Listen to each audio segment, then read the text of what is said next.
O yung mga misis dyan, no? Pag day off yung mga day off ng asawa nyo, no? Ganito rin pagawa nyo. Kasi pagpapasok sila, pinagkisilbihan nyo naman sila. Siyempre, kahit paano, pag day off natin, yung asawa naman natin pagsilbihan natin. Hello guys, no? Ito yung paang babalikutin natin na guys, no? Yan. Siyempre, kumuha tayo ng aceton, no? Bidura natin yung bulok na cutics ng asawa ko, no? Siyempre, day off natin.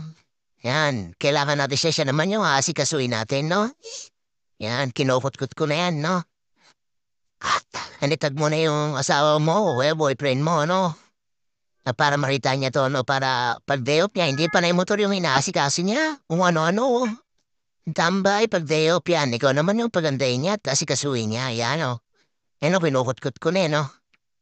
Yan, kung nagustuhan mo tong video na to, no? Paki-share naman. Yan.